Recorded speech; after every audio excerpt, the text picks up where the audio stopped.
Can you see me? No. Everybody, I would love to introduce you to the amazing and talented and beautiful owners of the Maryland offices, Dawn and Amy and Daniel, who's like their third wheel, will be here eventually. But these two amazing ladies are going to teach you guys how crazy selling real estate in Maryland is, and how it differs from Pennsylvania. So pay attention to them. Take it away, ladies. So we'll start with Maryland is not a green state. We kill trees every day. And there is an addendum and a form for that and that and that and that. So it's a lot to remember. And coming from Maryland to Pennsylvania, it was like, oh, this is fabulous. Going from Pennsylvania to Maryland is going to be it's a bitch. I'm not going to lie.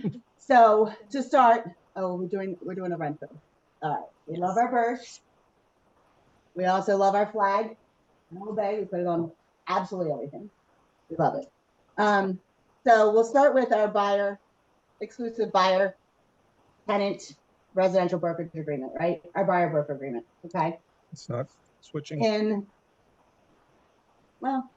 Technical difficulty.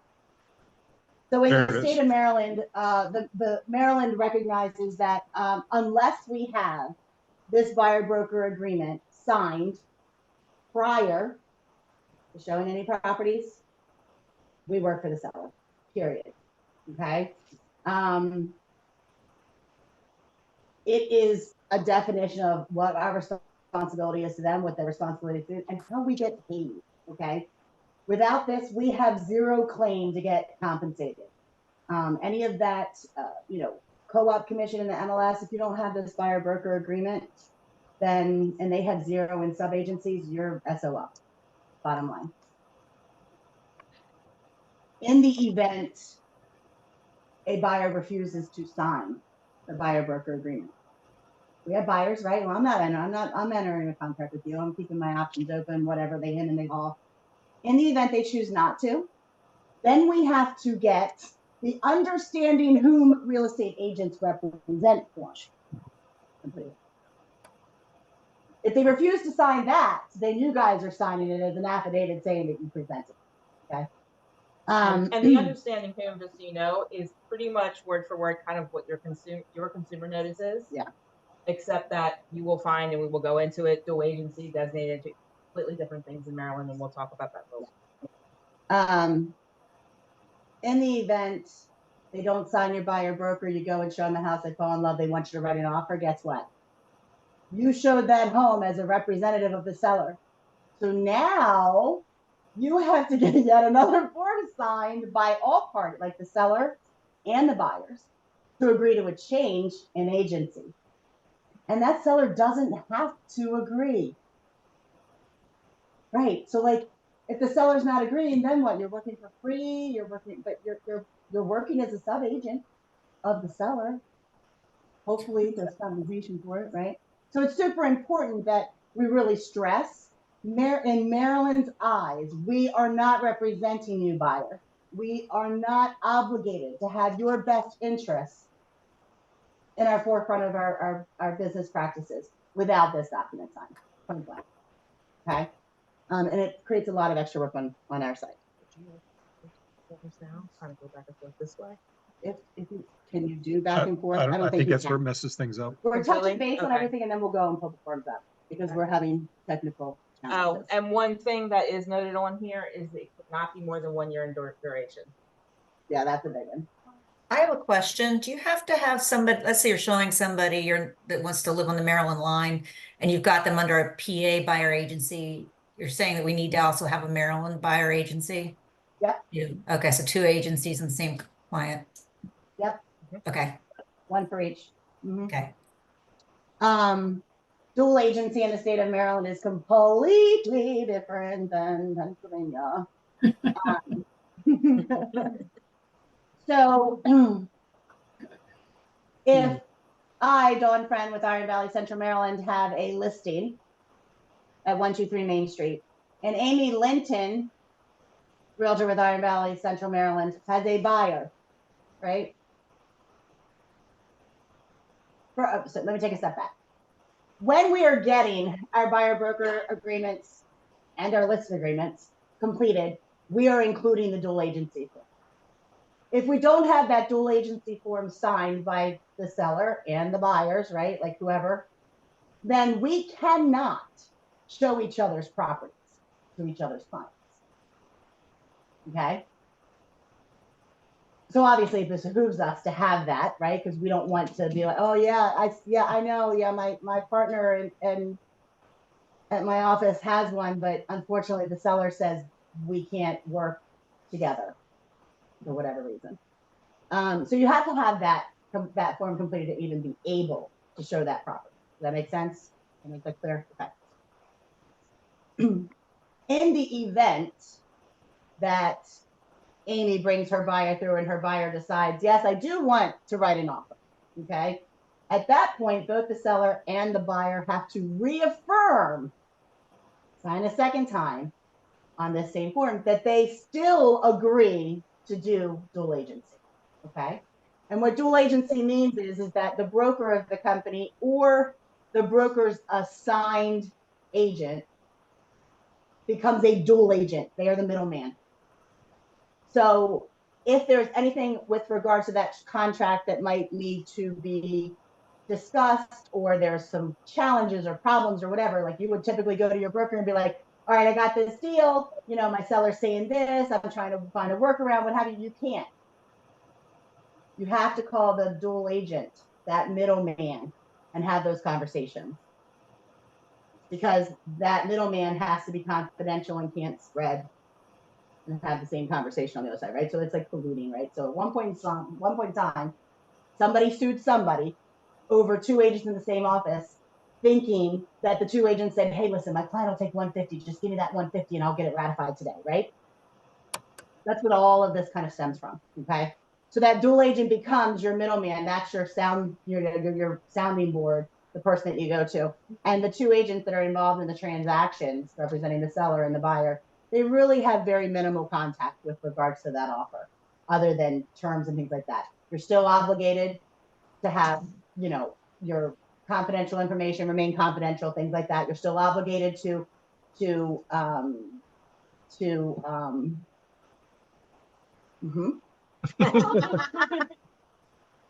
you know, to provide the best service, right? All of that, right? You're still obligated to all that, but you can't talk. Can't talk in the office, can't talk amongst friends. You can only talk with that dual agent outside of regular transactional. Does that make sense?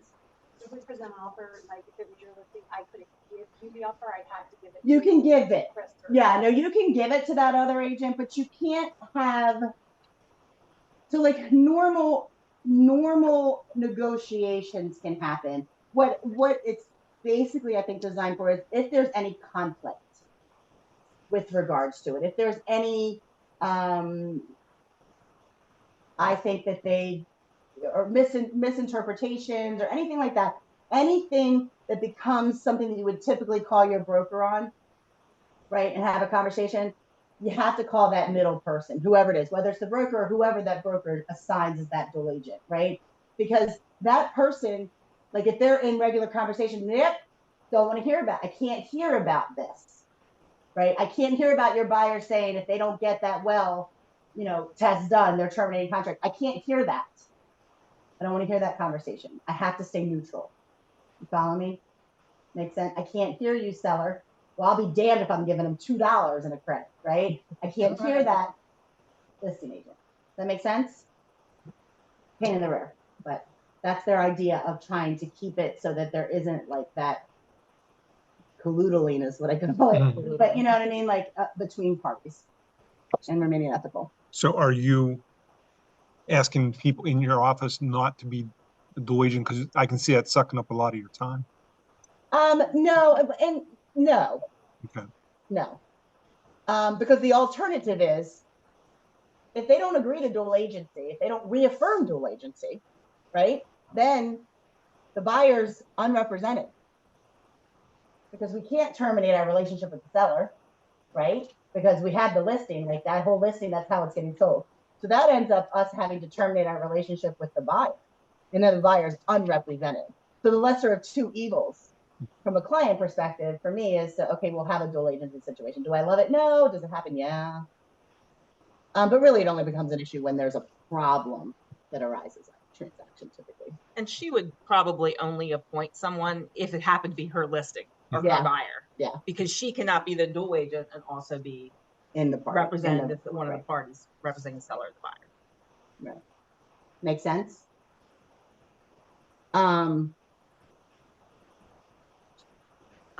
Well, just if they decide not to do dual agency, just know that you as a listing agent, you're representing the seller.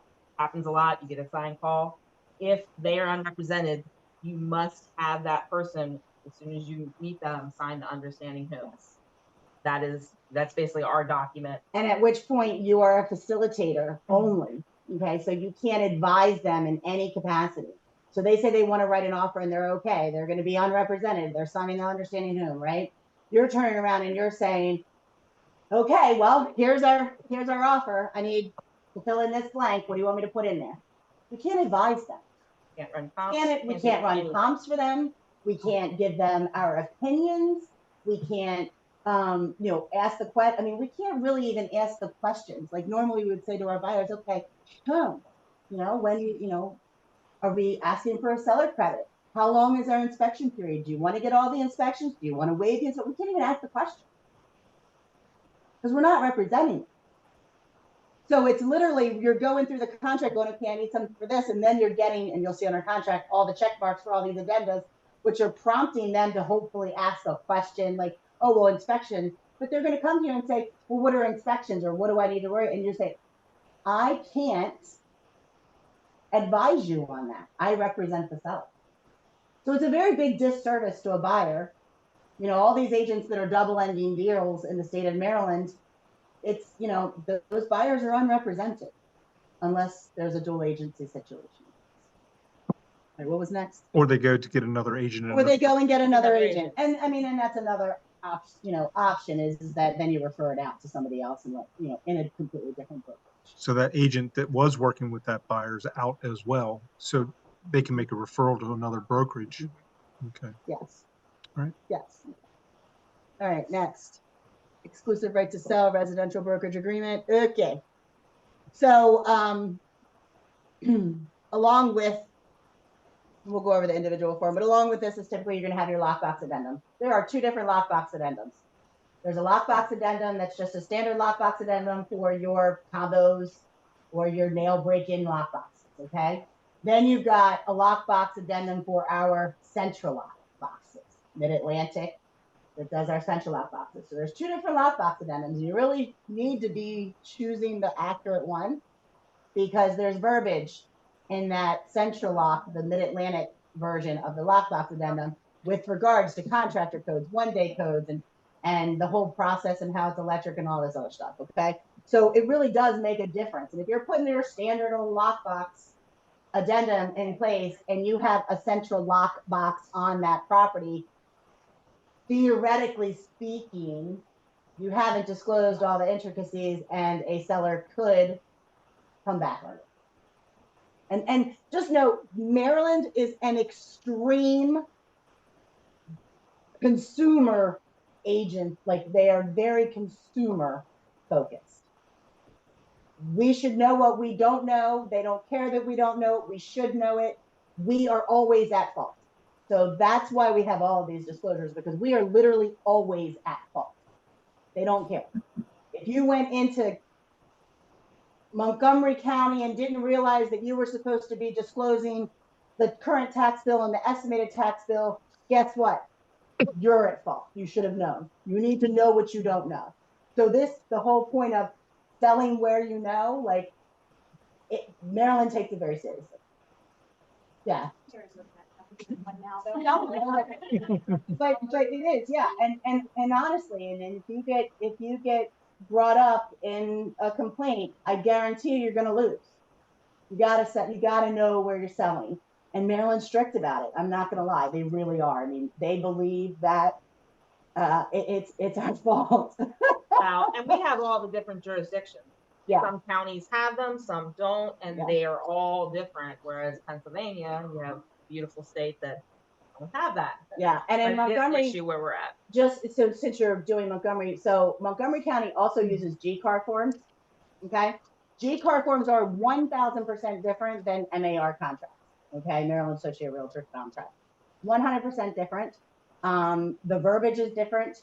The protections are different in our brokerage, and obviously your peeps have to just define how they want to handle it. In our brokerage, we only accept MAR contracts, and you cannot commingle the two because they're so different that even to take a G-CAR addenda and make it work within Maryland, there's contradicting terminology in there. Okay, so that's a big one to understand too. Like, and G-CAR is a whole different beast that we're not going over today. But along with our listing agreements, we're getting some disclosures signed. These disclosures are ones that we're going to hand over to the buyers at the time, right? So we're going to use our general addendum of the contract of sale. It's a bunch of legalese, but it's telling the buyer, hey, you might be near an airport, you might be, near Chesapeake Bay watershed or what have you. It's giving you all these other things. We're going to include, if applicable, the federal lead-based paint addendum, but also the Maryland lead poisoning prevention form. Okay. A lot of agents don't include the Maryland lead poisoning prevention form. And I will tell you that we make it a requirement. I'll tell you guys, we make it a requirement because just because the person buying that home plans on it being a primary residence and never rented it out ever, if their life circumstances change and they turn around and they have to rent it out and they weren't informed that they needed to have a lead certificate prior to renting, it can come back on you. Okay. So yeah, we get it. You're going to live there forever. Shit changes. So we always disclose that Maryland side as well. Disclosure of inclusions, exclusions, lease items, and utilities addendum is another one. Notice to buyer and seller of buyer's rights and seller's obligations. The residential disclosure disclaimer form, different from Pennsylvania as well, significantly, and much shorter. Much shorter. And your county jurisdictional addendums.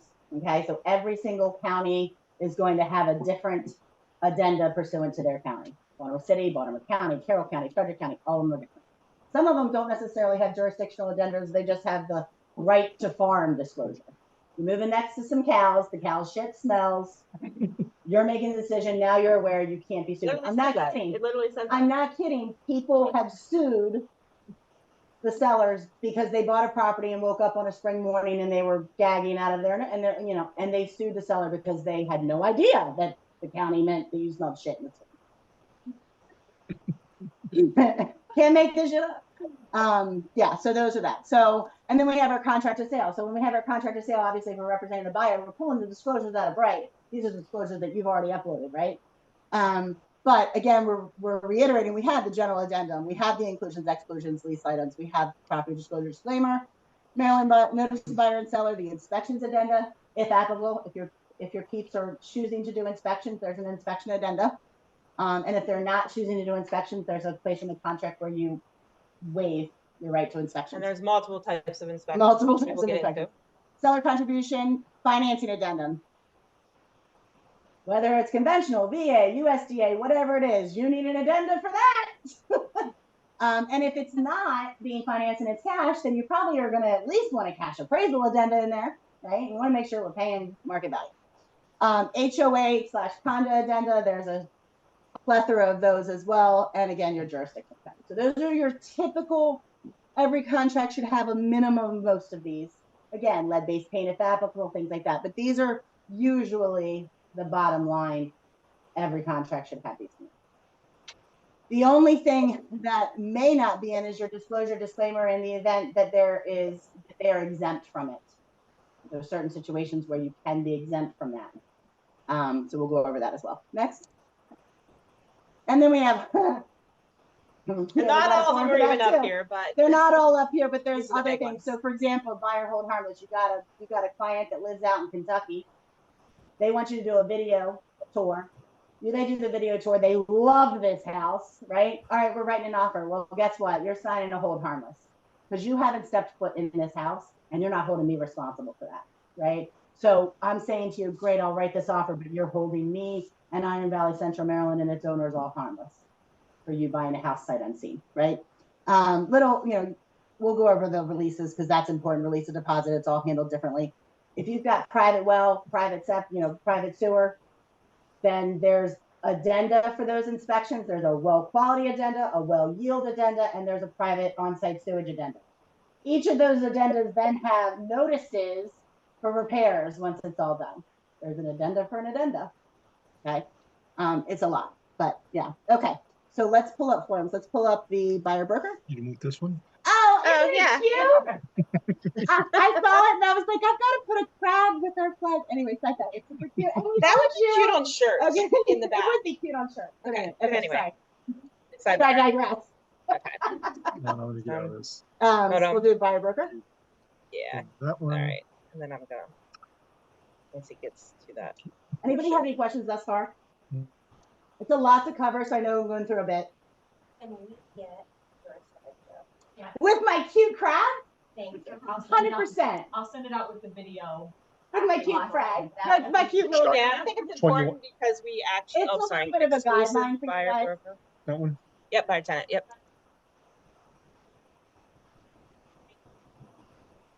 No. Only if it's before. Yep. Only if it's applicable. You see that, Terry? Okay. So a lot of this is pretty, Very similar to what you have. I'm going to go to number 3. Okay. So this is where you are defining what it is that they are wanting you to do in order for you to then be justified in getting paid. Right. So the more specific we are on this number 3, the better off we are if we ever have to dispute our commissions being paid to us, right? If we ever have to file something to get paid. So single family home, not very descriptive, right? Like they can argue, well, we wanted to look at townhomes too, and you didn't show them to us, so you're not, like there's little things like that, right? So we literally are pretty descriptive. Single family home in Frederick or Carroll County under $300,000, whatever the case may be. Like we're pretty specific. And I do mentoring for our new agents, and I call it the WWB. What is it? And if they're not sure, if they're okay with the townhome, I put single family home or townhome Yep. in where would be Carroll County, Frederick County, and it can be more than one county, and then whatever their budget is. Yep. Okay, under X amount. I normally up it a little bit because we all know with offers, but yeah. Again, it can only be 1 year in term. I typically do mine for 6 months. We need to fill that out. This is the term number right here, termination portion up the blank lines. Yeah. Okay. You have to defer to, your broker owners as to what verbiage they want in there if they have a standardized version of that, but you have to have something in there that states how this agreement can be terminated in the event it needs to be, and by which parties and what all that good stuff. Okay. Scrolling. It is explaining to you your coming soon, your financial, it's going through. You guys need to read the forms, right? You need to get yourself accustomed to them. Most of it is pretty self-explanatory. Okay. Go ahead. Is there a question? Did I hear somebody? No? Oh, that was me. I just said most of it's bullshit. It's legalese. No, but yeah. There's a question. Okay. Is clean and green a thing in Maryland? no, it is. It is not. We don't have plain and green. I mean, we have ag, but not plain and green. Can you share more info on agricultural properties? Is there something special that needs to be done or disclosed with that? So the big thing with that is whether or not so there's typically an ag transfer tax with those, and you would get with your title company probably to research that a bit. But whoever's buying that property, if they're not intending to use it for the same purpose, then the seller and or buyer, depending on how you define that in the contract of sale, could be responsible for a pretty significant transfer tax with regards to that. And it can, that transfer tax can go back in time. So if you've had it in ag preservation for 10 years and you decide to sell it, and your new people decide that they don't want to farm the land, they want to take it out of this ag, they don't want any restrictions or whatever, they go, and that ag tax can go back 10 years and they can collect all of that stuff too.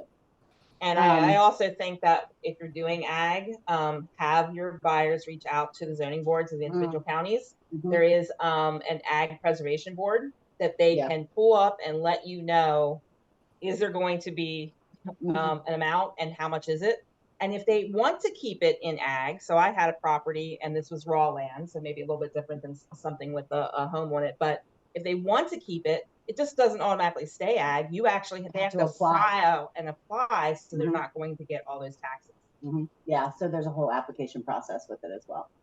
And again, each county is different. Okay, so you've got to reach out to the appropriate counties, zoning, planning, all of that good stuff to do your research. And in my opinion, the buyer should be reaching out, not you. You can reach out because you need to have a common knowledge, right? But the buyer should be reaching out to get those answers, because if the buyer's not reaching out and getting their own answers, then you're relaying, and that's hearsay. And if you're given wrong information and give them wrong information, you are liable. Period. Remember, Maryland says you're liable for everything.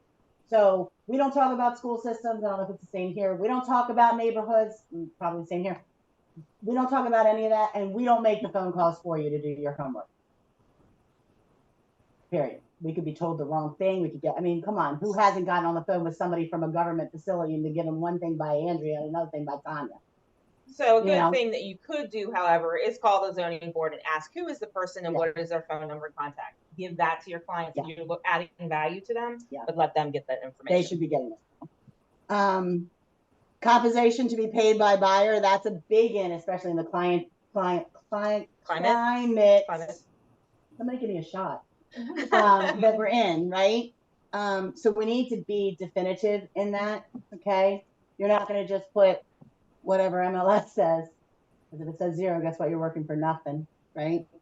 And this is also where we put our buyer break. So in our office, and again, you guys have to define it. So in our office, we have it like mine say, buyer to pay minimum of X percentage, can be paid by buyer in parentheses, or seller, in parentheses, it can be, but it's not always, plus my broker admin fee due at seller. Right? You guys can determine your verbiage or how you want to, and then if it's a VA, technically speaking, we're not supposed to have anything in there saying that they're responsible for anything, because they're not allowed to pay for it. Right? Mm-hmm. And then obviously you have period of time when it's due. In the event a lease ends up being executed as opposed to a sale, how are you being paid? 1 month, 50% of 1 month, whatever that may be. Pardon me. It further explains fee paid by seller. And this is all going to be changing, by the way. It's in the forms committee now, so we are revamping a lot of our stuff. And I will say Maryland's a little more tighter than this, than what I've seen in Pennsylvania. Yeah. It's explaining, our disclosures, intercompany agent representation, things like that, flood. A lot of this is a legalese to the buyer that, listen, you got to do your due diligence, right? You need to be researching. All of the onus can't be on us. It is, but it shouldn't be. Legal construction, blah, blah. Here's our addenda that we're attaching, right? So consent for dual agency. We're attaching that addenda to this. Disclosure of licensee status addenda. Okay, so if you're representing immediate family, if you're representing an employee of your team, an employee of your office, and all of that has to be disclosed. There's an addenda for that. You have financial interest. And if you have financial interest, you have to disclose, right? And then if you're notification of dual agency within a team, if that applies. Any other special conditions. So for me, in these special conditions, I put in the event cooperative buyer compensation is not being offered, I must tell my client prior to even touring that home so that they can make that decision. So I have to say, hey, listen, we can go see it on Tuesday, but I do need to inform you the seller's not offering, compensation for me, and you would be responsible for that. You still want to take a look at it, right? And at which point they have to make that decision. But I do put in there that I have to tell them before we tour. And if I don't, guess what? I'm working for free. Bottom line, right? And then obviously everyone signs. Would you like consumer notice next? Consumer notice works. Okay. Yep. Hold on. Just like shut A lot of down. forms. It Yeah. does, because Okay. consumer notice. Who that ordered one? Consumer McDonald's? notice buyers, yep. Include me.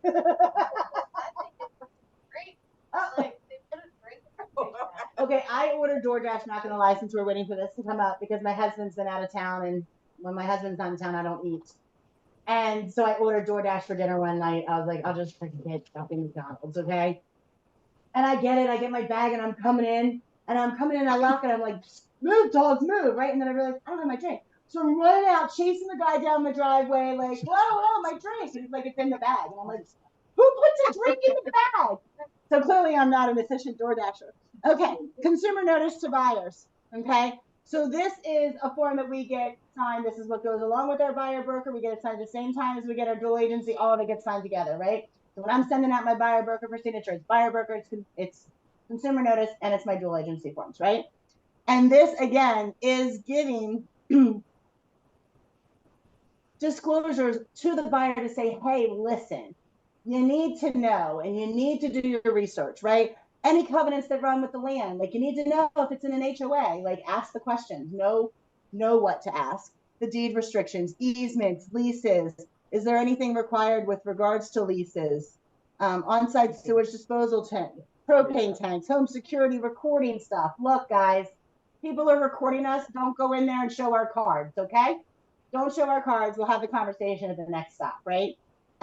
Solar panels, wire fraud. A big one I try to stress is, hey, first of all, I'm never gonna voice text you and say duck. I'm never gonna, like I tell them, right? Buy me Target cards.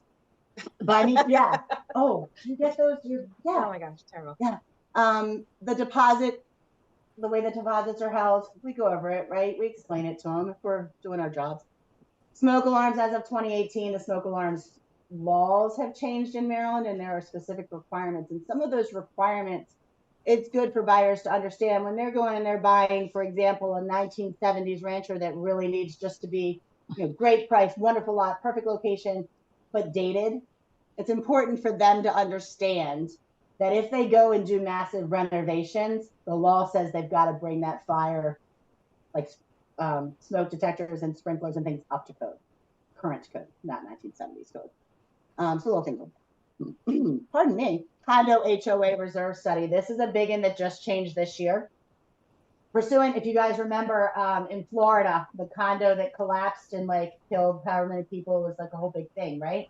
Come to find out, everybody knew that condo's foundational structure was in disrepair, but the condo association didn't have enough money in reserves to make those repairs. So people's lives got lost because of it, right? So in the state of Maryland, we passed a bill in late 2022, I think it was mid 2022, that is now requiring condo and HOA associations to have a minimum amount in their reserves. Great concept. Here's the thing. There's a calculation that they use, and I'm not going to know what it is. But here we are, ABC Home, whatever, HOA has $50,000 in reserve. And the calculation that's being run, which is based off of units and things like that, and how many, acres or area or what have you, right? So it's a whole calculation. They found out that those reserves actually need to be $150,000, not 50. You're given 3 years to get up to that $150,000, 3 years. So you take 12, 20, 50 homes in this HOA neighborhood, and now they've got to come up with $100,000 in 3 years. Who do you think is paying for it? Those HOA fees are now all of a sudden from $27.50 a month gone up to $500 a month, right? And we need our buyers to understand that that's a possibility. So we have included this reserve study segment that says, listen, when we get and order our HOA documents, you have 7 days In order to get the condos? 15. Oh, it's 15. 15. You have however many days, we're going to verify that, how many days to review those documents before you, and terminate your Oh, contract. you're right. It's Mhm. 7 days to, it's Yeah. 15 days before then that That's you awesome. receive Yeah. them. So, Sorry. yeah. So you literally have 7 days to review all those bylaws, take a look at this reserve study, determine if the money that is supposed to be there is there, and if not, what cost that's going to change for you. Because you're a first time home buyer and you've got a $1,200 mortgage and your HOA is only $30, and all of a sudden now your HOA is $500. That could be the difference of you keeping your house and eating, right? So it's little things like that. So that's a big one that just has come up. Next is dual agency. It's going to be Any questions? consent and agency. Right above it. Yep. I'm either doing really good at explaining or you guys are glazed over. Definitely A little glazed bit over. of- Definitely a little glazed bit. over. Information overload. Here's our consent for dual agency. Again, it is explaining. The agent can scroll. Okay. Your choices concerning dual agency, right? And explaining, who works, how it works, how you affirm, et cetera, right? So it's giving you all of the information we already covered, hopefully well enough. And you scroll down and down and down and down and down, right? And down and down. And here we are, okay? So your firm goes here. And also understand there's a dual agency for a seller and a dual agency for your buyer, right? Okay. So your firm name, Iron Valley, you're checking whether it's the seller that's signing this disclosure or the buyer. And if it's the seller, you have a property that's listed in there. You are signing on the top. You're signing up here. Signing here. Remember I said now, if this ends up coming into fruition, everybody's got to reaffirm. That's when you're signing on the bottom. Here's a good tidbit. If any of y'all use like DocuSign where it automatically populates your signature blocks, it will never populate it correctly on this form. You always have to move it up to the top. Okay. And that is like the biggest pet peeve, like pay attention because you're literally signing in the wrong spot and then it could be called because we're at fault for everything. But yeah, so if it does come into fruition, then you're reassigned. Now here's the big thing. If it comes into fruition and we are then affirming our consent, you don't need both of these dual agency forms to be signed by all of the parties. We can use the one and we can affirm seller, affirm buyer. It can only be one. Questions on dual agency? Okay, don't do it. Yeah, I mean, I don't love it, but I like it better than a buyer being unrepresented. So I would rather have a dual agency than I would have a double-ended deal. I'm not gonna lie. Okay. I can never see that in the document. Like I always upload it on my listings and stuff, and I never see it in there. So am I to assume I've never had any issues with it, but like assume that maybe a seller that's not in there is not agreeing to it, or if I roll into a situation that obviously I call and say, hey, There's a box in the MLS that says dual agency, yes or no. So if they entered it in the MLS as dual agency is a yes, then you're good. But I should also state too that a lot of agents are not putting the correct words in. We see it all the time. So just because it's not there, it could just be that they're only giving you the proper disclosure and one other form. And we'll go through this. That's why you really need to know which form should be there because it's really not a valid contract without all of them. So I wouldn't assume contract, but you're missing out. Covering You're not protecting yourself and your client. But yeah, so we go by what is in the MLS, whether it's a yay or a nay. Next doc. Where would you like to Next go doc would be the listing agreement. Do you want to do listing? Okay. I think that's what was on our list. Go up to right to sell, exclusive right to sell. I like this. I'd be like, excuse me. I don't know. I'm letting you talk, so it's, I'm good. I know. I'm sucking down the water. Technically. Exclusive right to sell. Again, a lot of it's pretty self-explanatory. You're putting your address in. If you scroll a tad, okay. Fee simple versus ground rent. Okay, we do still in Maryland have a lot of places that are ground rent. There's an addendum for that, guys. Did you know? Wait. But wait, there's more. So we, and here's the thing. You need to ask your seller, hey, listen, And a lot of times, most of the times we can see it in SDAT, which is the tax thing, what is The state for real Department of a something, something assessment and tax- taxation. Yeah, there you go. something. SDAT. Anyhow, you can get there's a bug right from Bright to get to it. But not always is that ground rent actually recorded. Okay. Because these were started way back in the, I don't know when's, right? World War something. But a lot of them aren't recorded, and it's actually found when you get into title through deed searches and stuff like that, right? And then failure to disclosure technically gives the seller the ability to back out. Okay. Ground rent can be redeemed in Maryland. It's a calculation that you go through. To redeem it, it's usually somewhere between 1,000 and anywhere from 1,200. 1,000 to yeah. maybe as high as 3,000. So it can be redeemed, but it takes a long time, especially in Baltimore City, to get that redemption to go through. Okay. So it's typically something that we recommend get done after settlement, or else we're going to be delayed, right? But it's important. So there are sections in the SDAT where you can view ground rent redemption, stuff like that. But like I said, it's not always there. So it might be a situation where you might want to take a look at the deed. All of our deeds are all public knowledge. I don't know if they are for PA or not, but all of our deeds are public. You can look them up and you can read them at any point in time. Yeah, and don't assume, just like anything else, that what Yeah. you're reading is correct in the listing, because there are many, many times where it's missing, and then you go and look and find out that it has it. Baltimore, the only place that. Nope. Oh no. I mean, that's where it's probably the most common. It's probably more common. Well, yeah, Baltimore, you have Anne Arundel County. I've seen it a lot, especially like Glen Burnie side of things has a lot of it.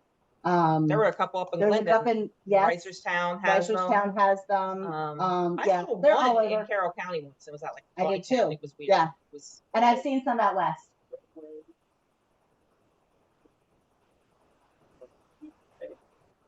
Oh, to whoever is holding that ground rent note. no, it's normally No. like a person. It's a person or a company. It's a person or a company. Kind of sort of like a mobile home park, sort of like that. Yeah. Like lot rent. Yeah, but somebody else owns the land that your house is on. And you pay them. It's semi-annually, Yeah. and typically you're going to see something like $100 to $200 a year. Yeah. It's not anything crazy.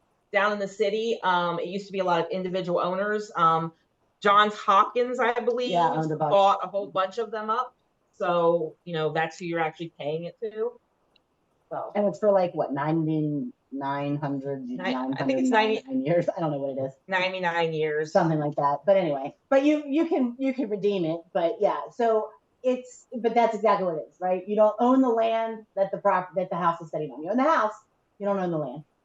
So it's renting the ground. And one little tidbit that I found out that I'll just share with you is, if you have a VA buyer, check with the lenders, because if they have ground rent, the ground rent has to be for 30 years or more left remaining on it. More or less than 30 more years. than 30 years remaining on it. Otherwise, they may or may not be able to get the loan on it if it's a ground rent. Just a little. Okay. Anyway, again, cannot be longer than 1 year in duration. That is a new law that went into effect because we had people that were doing like 40-year listing agreements. We'll give you $1,000, but you're going to sign this 40-year listing agreement. And when you sell your house, I don't care if it's 50 years from now or tomorrow, you're using me, right? So people would die, okay? And their kids are coming in, hiring Joe Blow. The next thing you know, they're getting sued because Johnny Q came over here and said, no, I got a 40-year listing agreement. And the kid had no idea. So huge thing in Maryland, huge. And a lot of it happened in Florida too. Anyway, again, termination, you got to have a termination clause. What does that look like? You guys have to define that if you regulate verbiage. Is it a 30-day notice? Is it any time prior to accepting a contract? How can any party terminate? Because look, I've terminated before. Sure, any I am not. That's true. Right. So like, we don't see eye to eye. Listen, we're not jiving, and maybe you're vested for somebody else, or they are jiving, vested, right? So termination clause. That's obviously your listing price that the seller decides to go with. Showing instructions. Okay. You like that? Perfect. Right. I'm just missing my high heels. And my skinny body, but yeah, so where was I? Did you go too far? Lockbox. Yeah, lockbox. So showing instructions in lockbox. So I always, my folks, I'm like, my lockbox is on the front door. It's appointment only.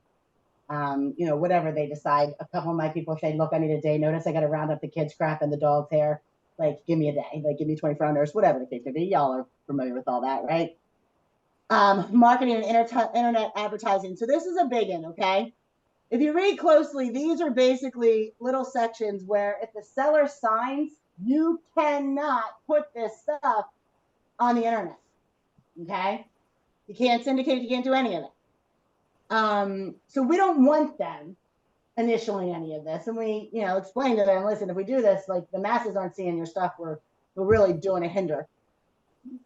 So we don't want them signing any of that. I do have them initial.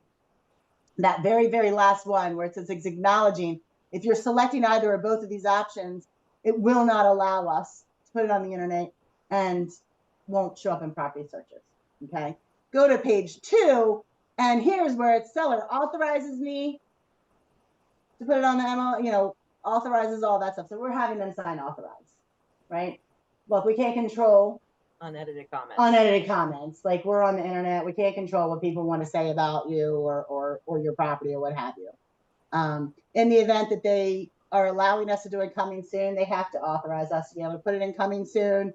The consent to speak of other properties at open houses. They have to give us consent as to whether or not we can discuss any other property other than theirs. Somebody sued somebody because they probably had one of those little recording device thingies when they were having conversations about the property down the road. And that's fine if we're talking about that property to rebuke why it's not comparable to ours, right? So we can sit there, oh yeah, I know the one that you're speaking of at 456 Main Street. Yes, absolutely. But I will tell you that one doesn't have granite. That one, blah, blah, blah, blah, we can rebuke it, right? But we can't sit there and go, oh yeah, you want to go see that after the open house? Can't do that because we're working for the seller while we're in the open house, right? We're all know that. Guarantee release, home recording equipment. It's important that we tell our sellers, listen, by law, you need consent to record. They have to initial having known that. Fair housing, they need to understand we can't discriminate. Sellers responsible for their insurance, you got to keep it maintained, you got to keep your mortgage paid, all that. Broker compensation, again, you have to determine how your particular offices, I guess, want to do it, but that's where you're defining how much you're charging them, okay? X percent, doable at settlement, whatever, right? Scrolling down. If during a period of the next X amount of days, the contract terminates or expires, we are due commission. Hold on, what is it? If it inquires, sorry, I'm making sure I'm on my right side. Yeah, hold on. Yeah, so within X amount of days, if you enter into an agreement of sale or a lease or anything, the next amount of days, you have to give us that, and technically we could be due commissions. Seller defaults or voluntarily agrees to terminate, seller breaches this contract, et cetera, right? If a deposit on any contract or other transfer of property is forfeited to the seller, if I'm, we're representing the seller, we're under contract, there's a 5,000 EMD, the buyer freaking ghosts us. The next thing you know, we're due the 5,000, we get a release of deposit saying that 5,000 can go back to the seller. How much of that $5,000 do you get? 50%, And that might be a brokerage thing you guys have. Nothing.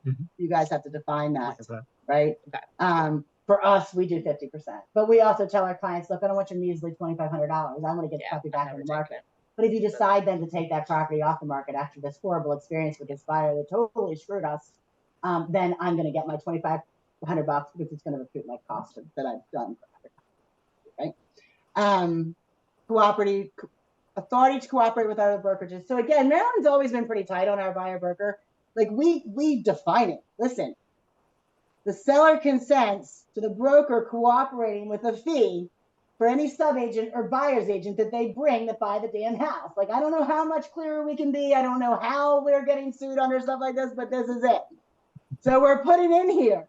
The first line is your sub-agent. We agree to pay X% of what we're collecting to our sub-agent. 0, whatever the seller is, you know. And then the next line is the buyer's agent. We're agreeing to give X% or nothing or whatever to the buyer's agent. It's all defined. It's plain as day. Our clients are understanding it because we're saying, hey, listen, out of this that we're collecting, we're paying this out in these circumstances.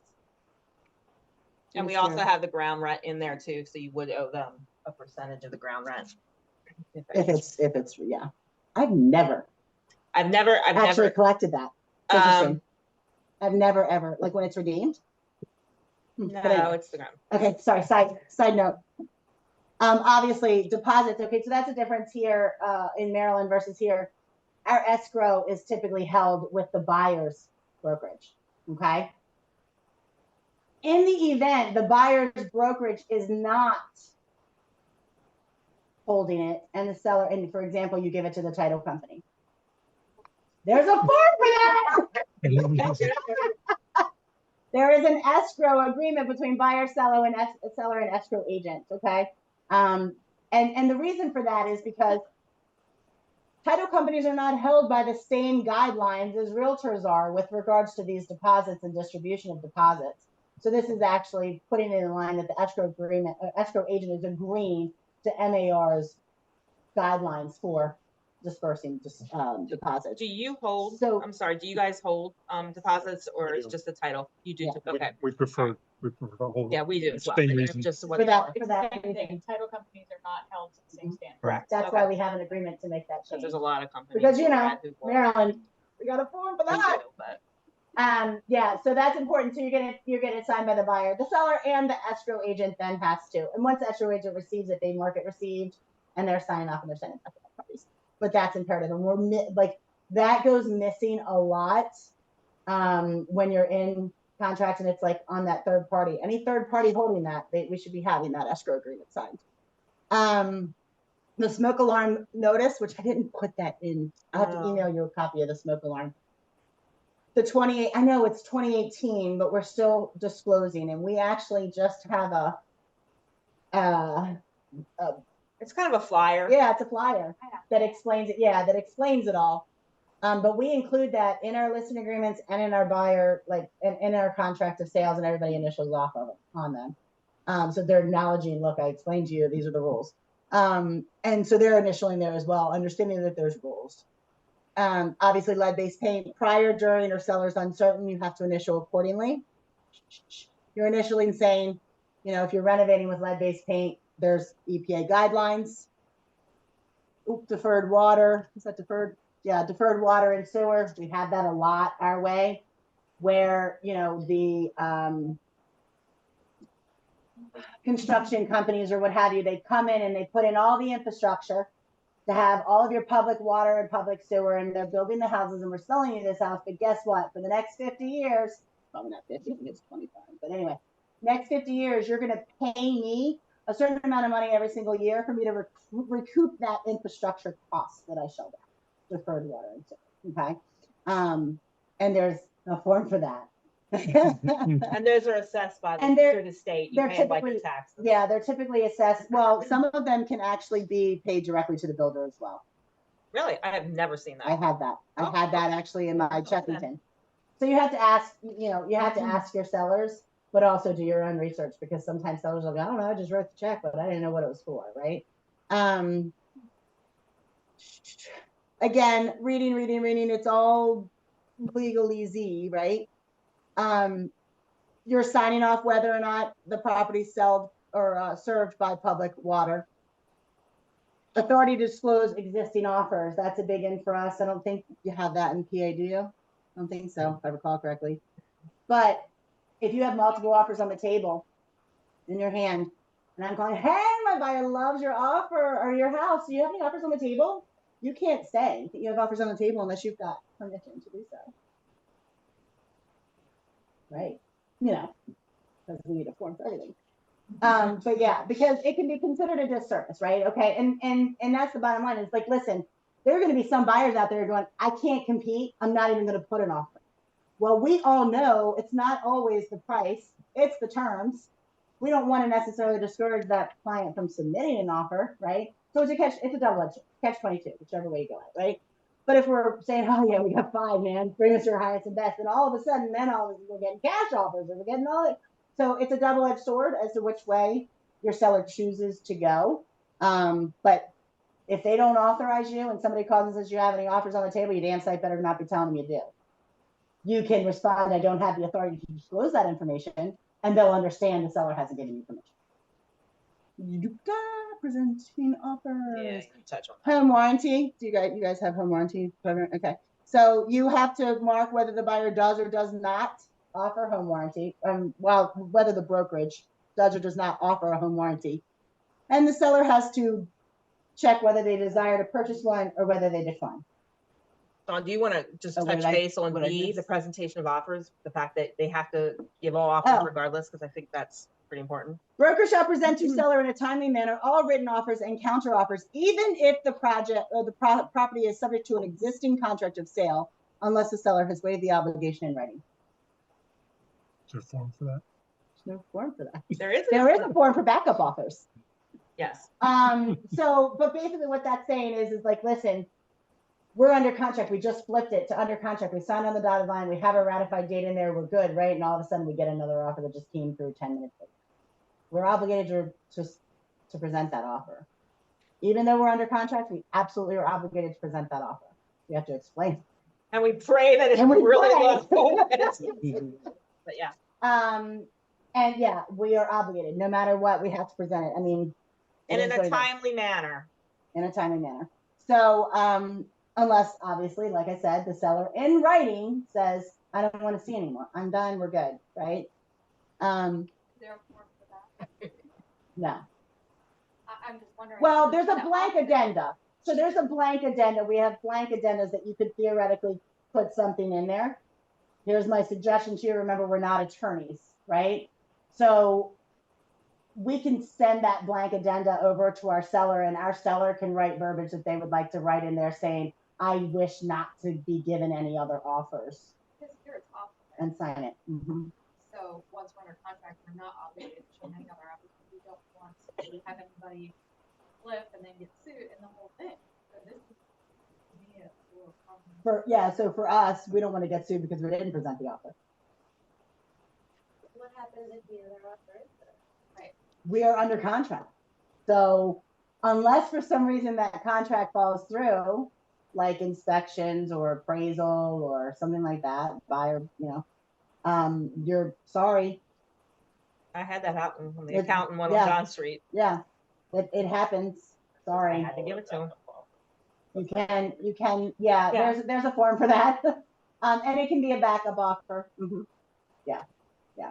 And if you have contingencies in place on your existing offer and those contingencies, time passes and you can get out of, you can terminate, you have the right to call the contract void, great, right? What I would hope wouldn't happen is that the sellers turn around and get a laundry list of inspection repairs and they're like, I'm not doing that. I've got another offer that was better than yours to begin with. They may. Can't say I blame them. Happened, but yeah. Good catch. And Sorry, I'm just no, this is trying to fine. look through anything that's. Property disclosure disclaimer. So in the state of Maryland, you have the option of disclosing or disclaiming. Yeah. Disclosing is where you are literally going through the form and there's a list of 30 some odd questions. It's 3 pages of questions that you're answering. Okay. Is heat supplied to all finished rooms? Is it in working order? Right. Little Very basic. Very, compared to, very, what very you had. basic. You guys have like 8-page forms. Yeah. It's barely anything. So you're going through, you're checking yes or no. You have little lines that you might be able to, for example, is standing water sit on your property only when there's a hurricane? I don't know, right? So you might have little tidbits that you might add pursuant to your yes or no answer. Does your roof leak? Well, it did, but I replaced it. So you're saying no, but under there you're going roof, leaked prior to replacing it. It's a disclosable item. I know it's fixed, but we have to tell them that it leaked 3 years ago before we fixed it, because otherwise they turn around, they find out there was a roof leak. There's mold in all of the Eaves. Insulation. Oh. They pull the insulation down. There's a shit ton of mold. Now they have to remediate their family's sick, whole 9 yards, guess what? Seller's getting sued and you might be too, right? So we have to disclose it even when it's remediated, right? So we have the disclosure disclaimer. Doing one versus the other does not give you the right not to list a latent or material defect that you're aware of, right? So you're either disclosing and answering all these questions, or you're disclaiming, which is on page 4 of this document, which is, are there any defects, yes or no, and a bunch of lines where you can list. They have the option.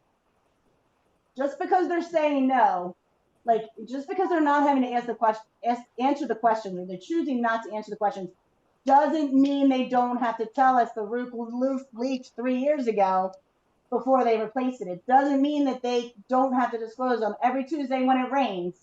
My basement floods, right? Dry today, get it sold in the next 2 weeks, right? So it's a big catch-22, and often my sellers are like, well, what would what should I do? Well, I can't make that decision for you.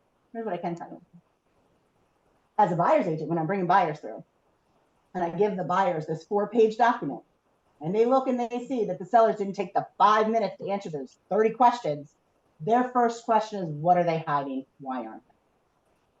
And I'm also going to add, I feel like there's a little bit more of a protection for my seller when they are going through and answering the questions, because it's prompting them to think. Because if you're skipping to page 4 and you're just checking no, you're sitting there, you're going, yeah, there's nothing wrong with it. Oh, I forgot about that kitchen fire in 2017. My husband can't cook shrimp in the kitchen anymore, right? I mean, so it prompts, from my perspective, it's a little bit more of a layer of a protection for them, but they have a choice. They don't have to disclose. They can choose to disclaim. And on the form, it's important that you understand they are either disclosing or they are disclaiming. They cannot do both. So they are either signing, filling out all the questions and signing at the bottom of page 3 that they're disclosing, or they're doing nothing on all the questions and they're signing on page 4 that they're disclaiming. There is never a situation where you can have a signature on both sections. So when you're doing your DocuSign and it automatically populates your little signature lines, you're deleting one of them. Okay, so that's important because you've just negated the whole thing. And please, please, please do not put the cross through. Oh, do not cross through. Like if you're only disclaiming, We are do not not attorneys. cross through. We see it all the time. Yeah. How does real estate licensing law work if you as the agent are aware of something? We absolutely have Absolutely to disclose disclose it. Okay, Mhm. so it. Absolutely 100% have to disclose it. Different, state type of situation. So there are exemptions, and we're going to get to that when we actually pull the form up. We're keeping going, but there are exemptions to this. Yes. Can you use that 4-page if there's more to disclose? Like if you're filling everything out and you need more sections, you just not have them sign that as it being a disclaimer if they need more, or would that be an addendum attached for like additional? So you would have page 4, you would fill that small section there, and I guess I would put C addendum number 1 attached, and you'd use a blank addendum number 1 or 25 or whatever it is, and have them continue the list. Mm-hmm. And typically, I think if you're going past all those lines, oh, good Lord, that's a lot of stuff wrong. But it'll automatically populate another blank page if you're in DocuSign or in a zip forms, I think. Mm-hmm. But anyhow, or DocuSign, I think. But anyway, so this is where you're, are you exempt? What is this? Hold on, go back up. This Property disclosure. property disclosure. Okay, I was Yeah, making this sure is- it wasn't. So whether you're exempt or not exempt from that property disclosure disclaimer, you have to initial exempt or not exempt. So you're exempt if it's a estate sale, it's a trust. Okay, which is interesting because nowadays everybody's putting their properties into trust, but they're still alive. They still live there, but technically they're exempt. Yeah, foreclosures. Gotta catch those 22. kind of things happen. Because you know that shit leaks every second Tuesday of the month when it rains. But you don't have to disclose it now because you're exempt. But if you know, you do have to disclose it, agent. And if it's a bank-owned property or a third party, yeah, you can be exempt. Conservation easements, we need to know, is there a conservation easement? Is it in a trust? Is it a historical trust, an agricultural trust? Any type of trust, we have to ask seller. You should know this, seller. If they're like, yeah, maybe, then you better start pulling the docs from the deeds. You better start looking at the deeds, calling your title company and asking them to take a peek because you got to disclose it. Okay. Insurability, flood disclosure, Maryland non-resident seller. Maryland non-resident seller, got one now. In the state of Maryland, if you don't live here and you have not occupied that property two of the past 2 or 3 of the past 5 years, then you are subject to an 8% Maryland state withholding tax. That means they're going to take 8% of your proceeds. Unless you're an entity, in which case it's 8.2. Unless it's you're an entity, at which point it goes up, or you're foreign. I think foreign also which is makes important it go to up. know because a lot of times people have A foreign investment entity. properties and they've created an LLC. Well, now it's 8.2. So if you've got, for example, and look, people are selling in Maryland and moving to Pennsylvania on a daily basis, right? Shit, I can get a big mansion up this joint, right? I'm selling the school taxes. true story. I'm buying in somewhere else. Anyway, but I'm not selling my house in Maryland until I'm all settled in PA. I'm rolling like that, y'all. I paid cash and everything. But I'm in PA, right? Well, don't change your driver's license yet. Makes it easy. Okay. The moment you change your driver's license, you're no longer considered a Maryland resident. You're a Pennsylvania resident, right? So like you've got to be careful with that. Like, listen, you're still going to sign an affidavit that you lived in it 2 of the past 5 years, right? And claim your exemption. But I've had title companies in Maryland actually give pushback, a lot of pushback. And I'm like, hold the phone. And the SSTAT, if the SSTAT is showing an absentee address, automatically it's a red flag. It's a non-resident owner. Maryland non-resident. They're going to get. So there's a form and an application that you can do that you work through with your accountant, and you can go and you can ask for an exemption through the state of Maryland. Has to be within 30 days of settlement, and it does take a little bit. So I would suggest kind of getting that approval has to be back within 30 days. So if you know you're hoping to be under contract in the next 15, 20 days, like start the process now. And then you're 50 days out, you should get that in about 20 or so, give or take, depending on how quick your accountant gets it all together and the state, gets off their ass. And you can theoretically get an exemption. And it should also be noted that if you don't take care of that before settlement, they are literally taking that out. It's only Alta. It's not like you get it, they're going to give you a bill and afterwards you can pay it. You are not getting that 8% or 8.25%. You're not getting it back. It's done. It's gone. Yep. It's done. Maryland's going to get theirs. Mm-hmm. That's why everybody's leaving and going to PA, because they're expensive. Next, how much time do we have? Are we like really? Foreign investment tax, or is it a foreign entity? Same, right? It's federal. FHA loan note. A lot of this is like just kind of legalese. It should be in most of it, right? Mm-hmm. This is a legally binding contract. Scary. Okay. Mm-hmm. Look at that, addendas. Here's some of the addendas, right? Most of these are going to apply in some capacity. Our dual agency is going to apply. Our disclosure of inclusions, exclusions, lease items, disclosure of licensing, maybe not, right? Federal lead-based payment, financial condition of property.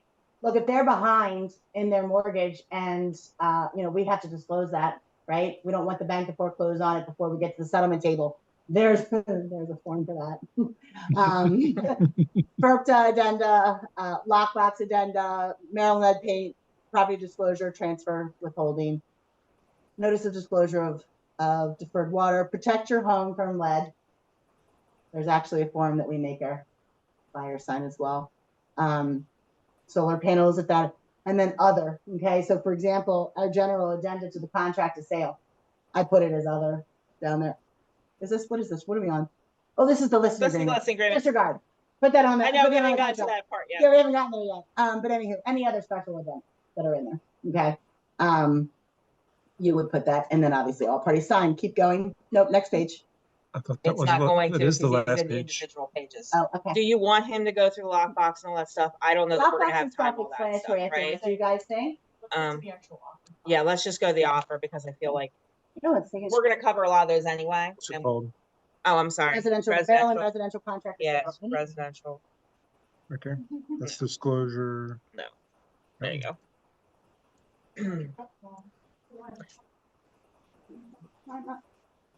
Okay. Residential contract of sale. It's only 11 pages.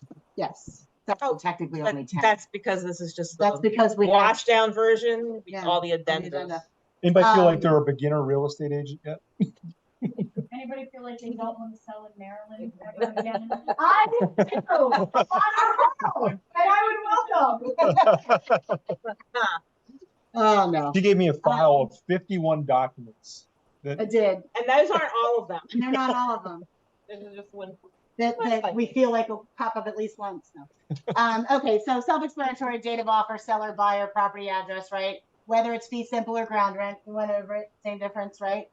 The purchase price, the terms, okay, buyer has or will deliver within X amount of days, by way of whatever, right? Within 5 days by way of ACH deposit, whatever the case may be, in the amount of X amount of dollars, their earnest money deposit, right? Held by Number who's C. holding it, number C, People miss that all the time. in a non-interest bearing account, I would assume most of them are, right? 9 is deposit. And it's describing how the deposit gets dispersed in the event of the contract falling through, which is another thing. What day of settlement? All of our potential addendas that can be attached. This is where the general addendum is always added. Is right Yeah, here. the other Okay. special wheel, right? But you can see like that, and literally that's just a small percentage of them. But there are a lot: Forest Conservation Act, HOA, buyer's sale, settlement, financing, or lease of other real estate, right? So if the buyer, and the seller's home of choice, we actually finally got that. We've been asking for it for like decades, and we finally got that. So there's a ton in there, like third party approval, water quality test. There's keep it moving. All of it, again, a lot of legalese. I do suggest you read it. You need to understand computation of days. I think it's different as well. It is. And in us, we don't count the day that we're under contract. Right. We don't either. No, it was. But with the inspections. We'll talk But in addition to that, all of our days are computed or computed based off of page 10. Okay. So keep going. Seller's responsibilities, obviously, right? Leases, if there aren't any. This cannot be assigned. It's not an assignable contract. What type of financing are we having? How many days do they have to make the written application? How many days do they have to actually have written financing commitment? Okay. So 3 days to make application, 21. I don't know. What's your lender to turn them around? How quick can they turn around and get in that actual final commitment? The buyer's responsibility, sale, settlement, or lease of other items. I mean, it's all alternate financing in the event for some reason.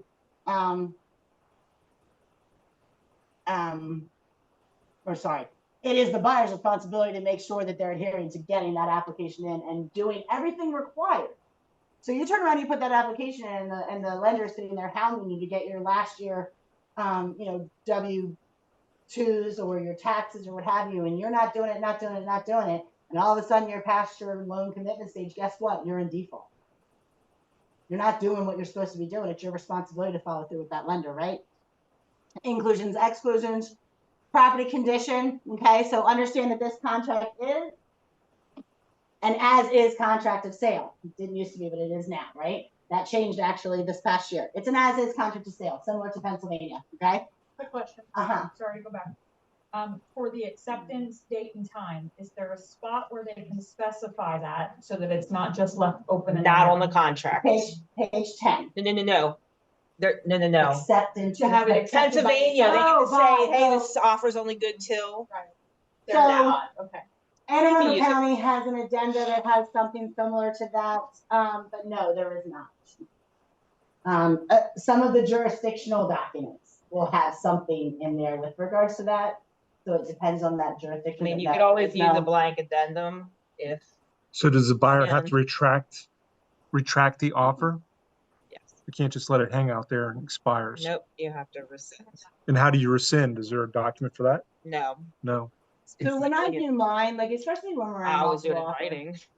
I always put it, listen, my clients have this on the table, and don't want to push you, but we need an answer by this time on this date. And I put it in the body of the email. But I still go and withdraw it because there's nothing in writing signed, right? Mhm. But yeah, we don't have it. Okay. Yeah. Yep. So then you would have to withdraw your offer. Anyway, we're as is. We have the right as buyers to inspect the property. And we also, as buyers, have the right to do a final walkthrough within 5 days of settlement. 5 days. Those buyers, and we can't tell them measure for my new sofa naming. 5 days. Inspection contingency. Here's the inspection contingency you have. Is an inspection addendum attached, or are you declining your inspections? It's one or the other. If inspection intent is attached, then it's attached. If it's declined, we don't need it, right? Because we're not doing it. Okay. Homeowners association, legalese, all that good stuff. Deferred water, agriculturally assessed properties. We've discussed that as well. So in here, remember I said something about that transfer tax? So this is a term of the contract. In the event there's an agricultural tax that's assessed, who's paying for it? You have to determine what that is. I typically do seller if applicable, but again, negotiable item, okay? And you're selling a townhouse, you know damn right well there's not going to be an agricultural assessed tax, I would hope. But you still need something there. You still need something there. We don't have blanks in Maryland. So I put seller if applicable. Yeah. Same with forest conservation management. Look, I mean, we're not in a forest, we're in the freaking prairie, but I still have to put something there. Okay. Forest conservation notice, all this, ground rent, lead-based paint, the laws for lead-based paint, right? Buyer has to acknowledge that he understands lead-based paint. That's the first time he signs about lead-based paint. Scrolling to the Maryland lead poisoning prevention program, again, he needs a sign that he understands that there's a program in Maryland with regards to lead-based paint. Warranties, there is no warranty, or if there's a warranty being offered, it's a limited warranty, etc. Property insurance brochure, there is one that you're supposed to include with every offer. You know, one of the differences that I see right away is there's no initials at the bottom of each page for the buyer and the seller. We used to, and they took them out because we felt it was very redundant or something somebody bitched, so they took it out. Okay. But yes, and that's a personal preference. I do have some agents that actually do have their people initially sign, especially if they're sending a DocuSign, because it's proving they're initialing it, and it's like, look, I presented it, they initialed it, then I can only assume that they read it. You know, so there are some agents that I have found that do actually do that just to CYA, but it's not required. Flood insurance premiums, if you're in a floodplain, gives you the link to look and research if you're in the flood zone. We have a lot more flood zones than you would think. In Maryland, we actually have a good bit of them. Some that I never would have thought. I'm like, wait, what? Yep. Chesapeake Bay and Coastal Bay critical areas, Anne Arundel County, Calvert County, Charles County, like all those areas are big on that, and across the bridge. Pardon me, wetland notice, criminal activities, sex offenders. Look, do your due diligence, do your own research. Look up the sex offender website if you feel like you need to do that. You know what I mean? Like the buyer has to have some onus, so we're trying to give the onus in this contract to sale. Military installations, or you buy one. You know, legalese, no advertising protection. I'm trying to see this. Transfer title, right? The seller needs to provide us with a clear, equitable title, whatever that all is. Adjustments, settlement costs, the buyer needs to understand there's fees that are associated. Just because it's VA 100% doesn't mean you're not going to pay something to get a damn house. Transfer charges. So this is the big end. So typically transfer and recordation taxes are split 50-50. 50% buyer, 50% seller, okay? That's a negotiable item. You can change that. In a multiple offer situation, have the buyer pay it all. Hey, it's more money in the seller's pocket, right? First-time home buyers in the state of Maryland get a 0.25% reduction in the state transfer tax.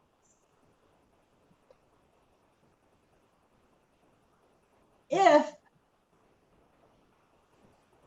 you leave this line blank, the rest of it's all being paid 50-50 with the exception of that 0.25 where they get the break, right? But you can also, they also have the right in the state of Maryland as first-time home buyer for the seller to pay 100% of it. Like it's in their right, so that they can. I don't recommend. I mean, I don't know. know. I don't know who's paying that unless someone who doesn't notice it. Yeah, back in the day, I got a lot actually done that way, but not anymore. Maryland non-resident seller, again, taxes, withholdings, foreign investment taxes, withholdings, IRS filing. RESPA, disclosures, broker's fee, liability. I mean, all of this is kind of legalese, but I recommend that you read it all. It's important. It tells you our guidelines, our timelines, all that good stuff, right? Breach of contract and dispute resolution. Okay, this is a big one from a deposit perspective, right? And actually, our deposit thing just changed. So mediation of disputes, we'll go through that in a minute. Attorney's fees, et cetera, et cetera. Da, da, da. Buyer signs, hopefully seller signs. This date of contract acceptance, please don't leave it blank, must be the last person that touches that contract needs to insert that date. So I'm a buyer, I submitted an offer, we negotiated, agreed that that offer is going to change. I, the buyer, am going to change that offer and send it back over because I want the seller to be the last person signing that and inserting that date because all of our dates are all going to come off of it. And this whole back and forth stuff, like if the seller turns around, changes it, sends it back and sends the contract acceptance day with today's date, but my buyers don't get to sign the changes until tomorrow, I've lost a day. I don't want that. Right? So I always make my changes and send it over so that the person accepting the offer is the last person to touch it. But you want that contract acceptance date in there. If you don't have it in there and you turn around and you have to go to some sort of a mediation or dispute or what have you, at what point are you liable as the agent because you didn't pay? Because in Maryland, guess what? If you are a first-time home buyer, you must check that first-time home buyer box or they are not eligible to get that credit. That's important title. Page 11, listen, y'all, we never want to give our buyers names and mailing addresses and things like that. But if we come into a deposit where there's a dispute and we as a brokerage have to send out certified letters with intent to distribute, I can't mail it if I don't know where the heck to mail it to the seller. And I'm holding it. I can't inform them. I need their address. And a lot of lenders are coming back on that too. And they're, yeah, so it's a part. I mean, we need to fill out the addresses on our contracts. I know we don't want to, like our competitors to know. But from, I mean, I've had to chase people down and I still have E&D sitting in my escrow account that I don't even want to deal with. The other thing is all of this information here. Mine's in there because it was in my account, but fill the shit out. Okay? Like, put the broker of record in there, put the license numbers in there. When you turn around and you realize that they put your sale under Joe Blow Schmo, well, I bet you if you look on page 11 of the contract of sale, you didn't have the right damn info or no info at all. And they had a fat finger and put the wrong person in or whatever the case may be. And now you're not getting credit. Now you got to jump through hoops to get Bright to actually do something for you to get it changed, right? Fill it out. Fill it out. That's how you're getting paid. Are you a sub agent? Are you the selling agent? Are you a buyer agent? What are you? That's how you're getting paid. Fill it out. All right, off my soapbox on that. Next is what do you inspections? I know we yeah, let's do the That's a big one. inspection. Let's I do mean some of these I inspections. think we can skip because they're And literally so do inspections and the property. termination. uh, And then we'll call it. And we'll call it. Sorry, guys. And we haven't What's the touched name all of the of it. document? what's that? What's the name of the Oh, document? I'm sorry. Property inspection. Property inspection Addenda. Okay. notice addendum. Yeah, the notice is a. It's pretty self-explanatory. Agreed. But Whoops. the big one is that, you know, obviously property seller, scroll. If it is not initialed by both the buyers and the sellers, it is not an agreed upon inspection. And be careful because sellers can get, selling agents or listing agents can get a little shady McShadyson. They send it back and they've agreed to all but a few and you don't realize it. Well, technically you're not allowed to do that inspection. So you do want to double check and make sure signed by both parties. Any additional inspection, for example, your private water, your private sewer, those have their own separate inspection addendas. But if you were going to do a, I don't even know, pool inspection. Yeah. Pool inspection, you're going to add it on there, right? Okay. Scrolling. Just in time. Okay, so this is what changed actually this year, which we were grateful for. And it's actually, I think, a little more in line with y'all's. We now have the process of after inspections, we have the right to just walk away. Terminate the contract and walk away. No ifs, no ands, no buts. I don't have to supply the seller with the inspection report. I'm out. See you later. I decided the wind blew the wrong way on Tuesday. I'm wrong. I have that right. Okay. Right to negotiate. I can come back to the seller and say, hey, seller, I need you to fix X, Y, and Z. Right. And then you have 5 days from that for seller response. So this is what's a little bit different than PA. Y'all have, okay, you've got a 10-day inspection period. If you do your inspection It's still 10. response, yeah, your still PIN 10. on day 5, you still have those extra 5 days that have to calculate. That's not the case for Maryland. So if your inspection time frame is 7 days and you get your form in 5 to the seller, that's it. You're done. It starts counting from then. It starts counting from then. And then the seller has 5 days to deliver a response. That seller can agree, can counter, Disagree. Or terminate. or terminate. They can't terminate. I didn't think so. Not the first one. Yeah, not the What do you- first round. Thank you. All right. Anyway, so they can agree, they can counter, comes back to you. We can go through this a couple times. Agree, terminate, whatever. But ultimately, then there's the ability to just terminate. Free and clear, EMD gets sent back, theoretically. Okay. The seller can terminate. The seller can also terminate after round 1. Contract termination and deposits.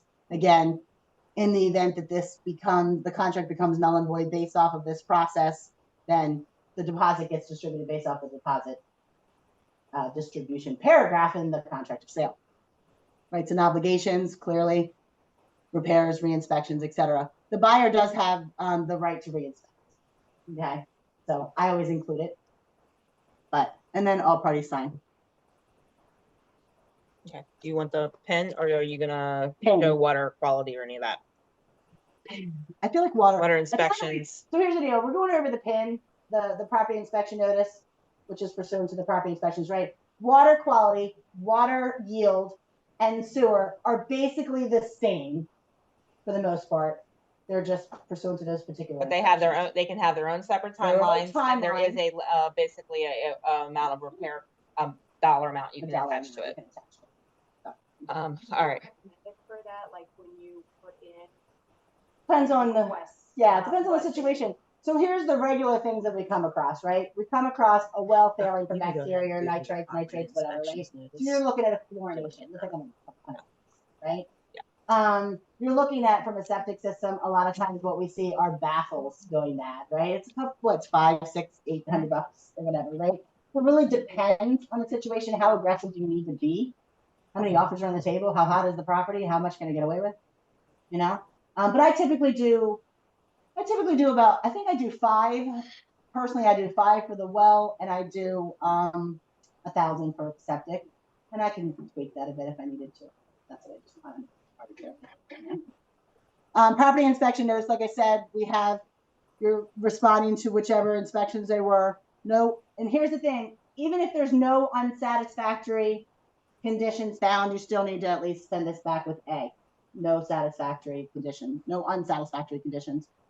Copy of the report requesting the following repairs, buyer signature, seller then responds or does not Agrees. agree or whatever, they sign, or a credit. They can also offer a credit. And then the buyer accepts, doesn't accept. So you can go back and forth a few times in negotiating, and it's all in writing, which is nice. Okay? Until one of you either agrees, or both of you agree, or one of you terminates. Fair? Let's pull up mutual and unilateral termination. And we're ending with this. We're That one. with Truly so. Yeah. So there's 2 different ways to get out of contract, right? There's a mutual release And then the unilateral. of obligation under the contract of sale, which is, look, all of us agree. All of us agree we can't make this work or what have you, or, you know, we're all agreeing, we're both signing, we're good. Mutual release. No fault divorce. Hmm? No fault No divorce. fault divorce. Hmm. Yeah, exactly. And then you have the unilateral. The unilateral is one party. One party is submitting a termination based off of a Yeah. contractual reason. Yeah. There you go. So that contractual reason can be termination due to defaulted on the contract, or termination due to a contingency. So I'm terminating based off of my inspections contingency, I'm terminating based off of y'all didn't do your application within 3 days for the mortgage. You didn't pay your EMD in Didn't pay time. your EMD in time for the Anything, whatever, right? So you're putting that in there, okay? And then your sign, the terminating party signs. Once that terminating party signs and sends it over, that contract is terminated. That's it. Nothing else needs to be done. That listing agent can immediately start marketing that property for sale again. No questions asked, nothing done. Our EMD deposit return is handled completely separate. No, they don't go together. I can terminate and that EMD can sit in limbo because we can't agree, or can be deposited, whichever way. So at which point we have our Release of deposit, is Yep. that what you want? Yep. That's release of deposit. Yep, that's it. So our release of deposit agreement says X amount of dollars are going back to X person, right? It can be half to seller, half to buyer, a third to the seller, and 2/3 to buyer. It doesn't matter. All the buyer, also doesn't matter. Scroll down, both parties have to agree. Guess what? If one party doesn't agree, that's that. It sits there in limbo. Or we request mediation, or we as brokers file interest pleaders with the court system so that the money goes over to the courts and the courts can handle it, and we'll not have to have it sitting in the books forever. There's one change that happened this year, and I've got to remember the intricacies of it. In the event a contract is terminated within a contingency, the earnest money deposit, if it's not agreed to be returned, can be returned within 10 business days. So if we've received nothing back in 10 days, I can automatically return that deposit to the buyer. That doesn't mean that the seller can't still go after the buyer for that EMD. But as far as I'm concerned, I can return it. But it has to be on a contingency item. And here's what I'm going to tell you. Financing is not one of the approved contingency items that can be included in that send out, right? So inspections there's a list of what is considered applicable to this and what is not. And financing is not. So technically, if they don't get financing, then that EMD can sit there and dispute for ever. All right. I need a drink. Any questions? I missed all of that. Can we go over? Thanks for joining us, Dan. We appreciate you. Better late than never. Better late than never. All right. No questions? Comments? Concerns? We've got a form for that too. Well, hopefully I aligned it. Like I said, it's a different beast from PA for sure. Well, thank you. We appreciate you guys. Thank So, you. Thank you so very much. Anytime. Just came to beer. There isn't any. They don't even have real creamer here. They have powdered sugar.